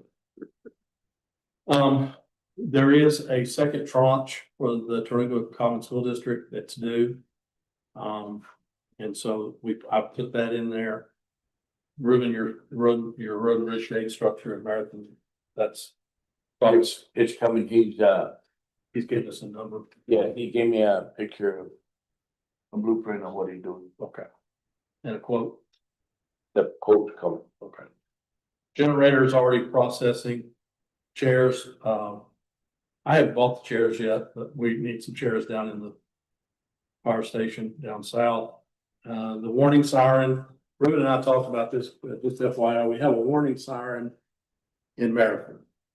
It was installed when Teddy Roosevelt was president and hasn't been maintained since. And it's full of bird nests and rocks, who do you throw it away? And so the question is, do we want to replace it? Ruben and I talked a little bit about it. I think we already have one, probably good to replace it. That's what it's gonna cost us. The new one, does have the ability, we can turn on any and all sirens as we need them electronically now. Magic. Yeah.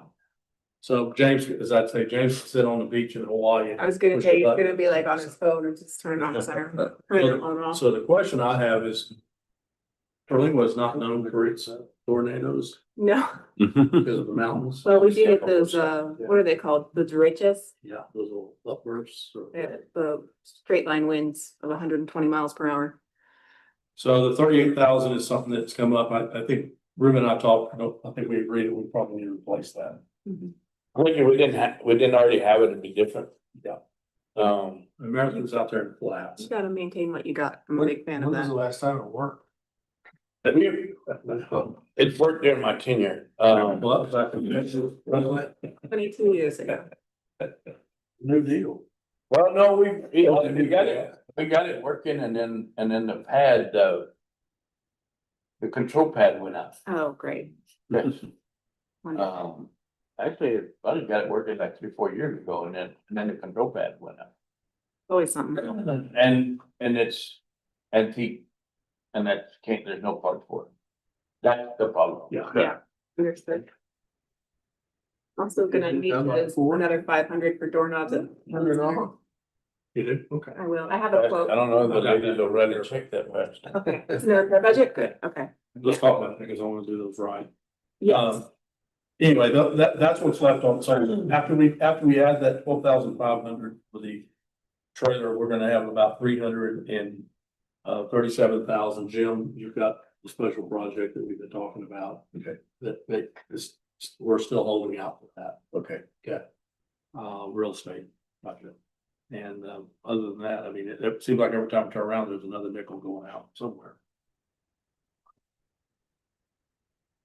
Anyway, I need if I could have approval on this LATCF chart, please. So moved. Motion and second. Any discussion? All in favor, say aye. Wait, is it on the agenda? It's in under treasurer. I mean, it's not specifically, it's financial policy. It's under branch. Yeah.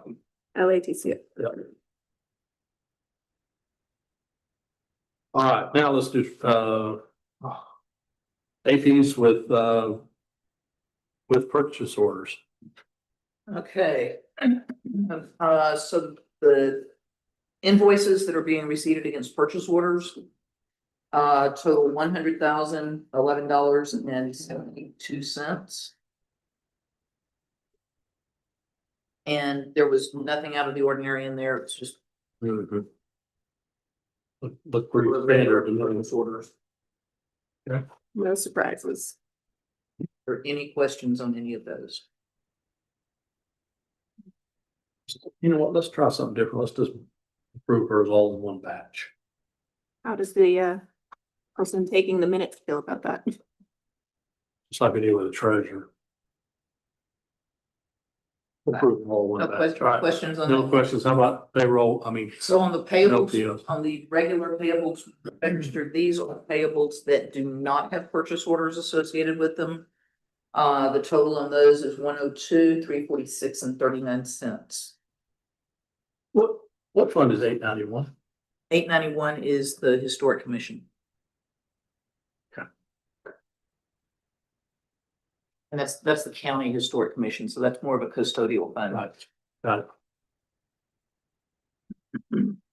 And Texas disposal system, we're still getting, have we got all the invoices? Sorry, which one? Texas disposal? Yeah, for dump. No, in fact, I was gonna ask Ruben during Road and Bridge, where are we hauling all that stuff from No, Petroleum? ma'am, we've, Never mind.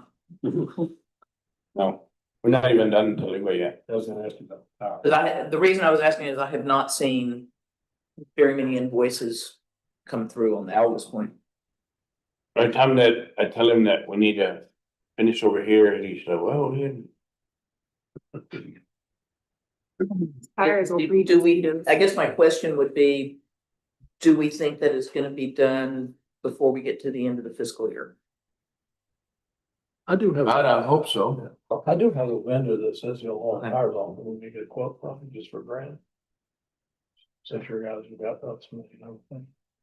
Rick from the park said he also had a place that was very cheap, other than building, and get that information from him. Yeah, apparently Dell City's out of business. Out of business, that's what I heard from Johnny.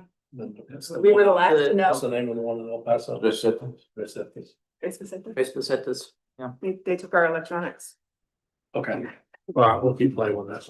All right, anything else on that? Questions on the payables? All right, how about expenses paid? That's Expenses paid, on that recurring. one, we've got a total of $34,626.49. And the biggest portion of that is gonna be the utilities payments. Mhm.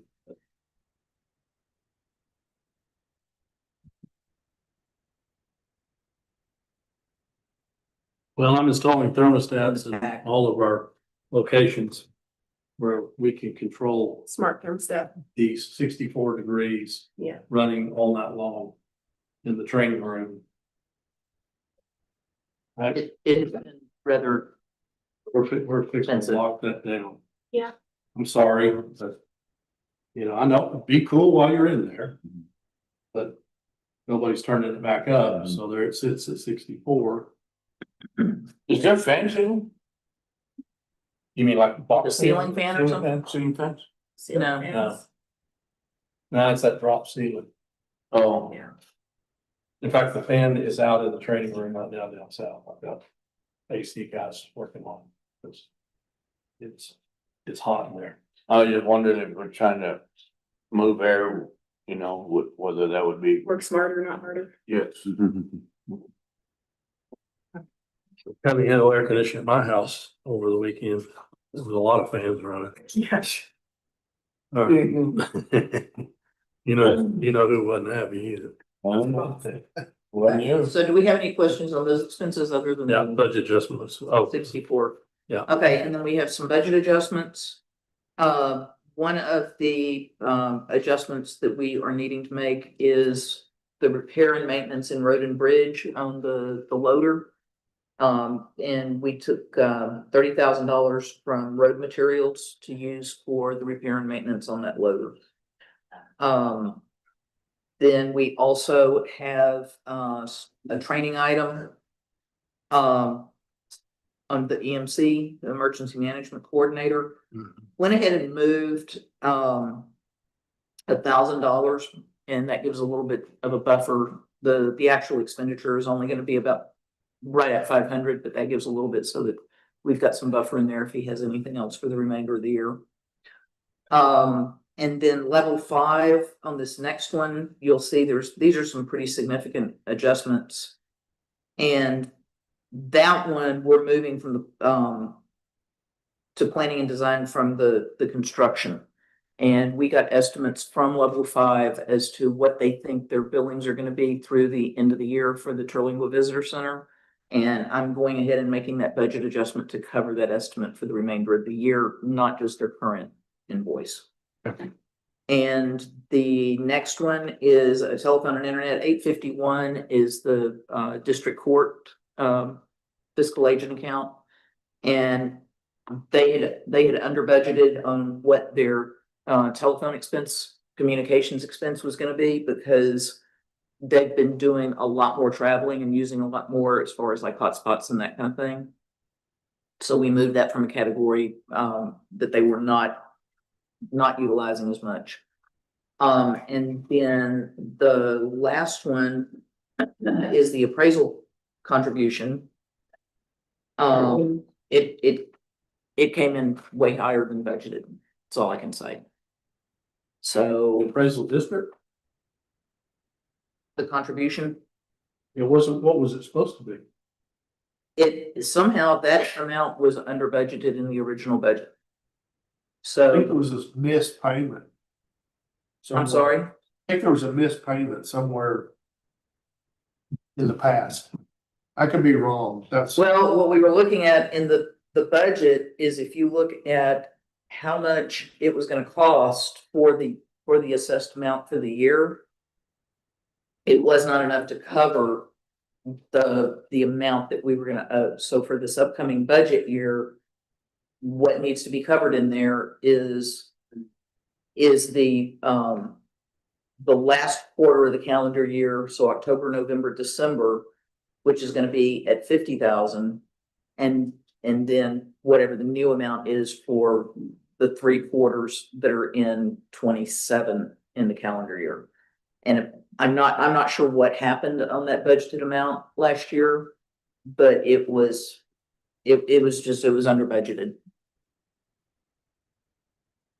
This will be another hit in that too next year. Yeah, I'm putting the new numbers in the budget. We're doing a first pass budget this week. At the next commissioners court meeting, we'll have, y'all will be reviewing first pass budget. We've thrown everything but the kitchen sink in their first round. And then we'll have to talk about which kitchen sinks we don't want. How many sinks do we actually need? Yeah. All right, any other items? Those are the only reports that you need to approve. I do have a couple of other items, but they're just discussion. If we want to go ahead and approve those reports. We'll do approve all bills and invoices and adjustments and amendments. I'll say it. Motion is second to approve the reports as described by the comptroller. Any discussion? All in favor, say aye. Aye. All right, what else you got? Just update on the status of the 25 audit. Okay. I did receive the trial balance and adjustments from the auditors into this last week. And I'm in the process of going through and getting those reviewed and reconciled and posted. And I should have those done hopefully this week sometime. Preston will be here, or actually, I guess he'll be on Zoom to present the 25 audit on July 14th. And once we get that, we will be caught up on the audits. That will be coming out the week of August the 3rd to do preliminary field work for the 26 year end audit. And then probably coming in like December or January to do the final field work on the 26 audit. So I think we're in okay shape on those. We have an agreement on your screen not seen that. with the 26 audit engagement. We need to approve that. He came in at a lower price and I didn't even have to ask. I appreciate that. He lowered it from down to our audit down to $76,500 that we have to pay for single audits which is a little extra money, but it's gonna come in at 82.5. We've been paying 90. Mhm. So I appreciate, I think he's done a great job getting us caught up, Yeah. and I appreciate him cutting his price.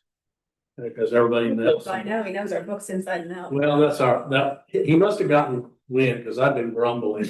Shit. You were more than grumbling. But, But I think the other thing we need to realize that what that Make a does is. motion to engage with Singleton Clark and company for the audit for the coming year. 26. They want to second that? Second. Motion second to engage Singleton for the audit for 26. Discussion. All in favor, say aye. Aye. It's done. And last but not least, you don't have anything else, do you? No, sir. Is tourism. The only thing they've got is, Robert had an office appointment. They've got a Sponsorship with state. What is it? At the state fair? Yeah, State Fair of Texas, Go Texan Pavilion. They're ready to. Sponsorship school up the agreement. state. Come on. I'll second. All right, motion is second for approve the funding for State Fair 2026. All in favor, say aye. Aye. I have a question there. Now that the Park Service is not gonna redo the store, or the restaurant for the next 5 years. Where are we pushing back the other direction? What do you mean? Well, I mean, remember that We had all this- we had all their eggs where they were closing but not, you can still use a bar. All that's back, we have to all back open and using the food truck. So the lodge is open, you can stay there, Yes, sir. they need a food truck. Yes, sir. And they're adding another food truck at PJ. And then they're looking at adding another one at on top, but I don't know that they're gonna get it up. They need to, because there's not enough. I think there's. That one little food truck, they just ain't cutting it. Well, I've talked to Rick a number of times about, why do you need a $19 million restaurant? Why don't you build a $5 million restaurant with a couple of retail stores? All good. People, they're just up there camping, hiking. Well, but you just gotta realize that it's the Park Service. Yeah. What costs 200,000, it'd be 2 million with them. Right, yeah. Yeah, if you've ever worked for the park, you know how hard it is. Yeah, that one dorm, I think it was $5 million when they finally got done. A dorm. A duplex, I'm sorry, it wasn't a dorm, it's a duplex. Wow. Yeah, no. Will you help me on the owner of that, who owns that land right there at White Mine? Wait, no, So for a detour, the detour, on which side? whichever one you think that, probably the high side would probably be better, huh? With Yeah. all the water. You want the one with the sand or the one with the rocks? The sand, I would suggest, Yeah, I would yeah. think. I'm pretty sure I already know who owns that land, but I'll double check. Which, and then maybe tell them what we're trying to get done. Yeah, I think they'll be thrilled. Okay. All right, court, our next meeting, official, regular meeting is the 14th of July, so we've got the kind of a long span between now and the next one, but we do have a meeting next Tuesday, the 30th at 9:30 in this courtroom for discussion related to the ESD number 2. That's a public hearing and it's Number next 2 Tuesday. hearing. It's not a commissioner's meeting. It's a special commissioner meeting. The call. It's a call. Oh, yeah. And Sarah, I think I sent it to you. Oh, we do need to talk about the dates. I think I put them in here. For special meetings, you asked me for July schedule. 21st. I'd like to set special meeting dates for the 21st of July, August 4th, August 18th, and September 15th. Just in case I need them for budget purposes. Budget. The 18th. August. Probably, I won't be here, but. Okay. I have all kinds. So, I don't know that we necessarily have to, I guess I can call these meetings, but I just want to let y'all be aware. I'm putting those meetings on the books. And it could be done by. You want us to? I'm hoping by the 18th we're wrapped up. We were last year, pretty close to it. Because yours truly is going to be in the Grand Canyon on the 28th.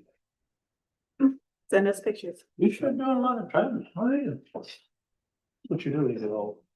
Good. That's what I have forward to do. All right, if there's no other business for the court, entertain a motion to adjourn. Second. Motion second, all in favor to adjourn, say aye. Aye. Court is now adjourned. Thank y'all. Say the ESD meeting was at 9:30.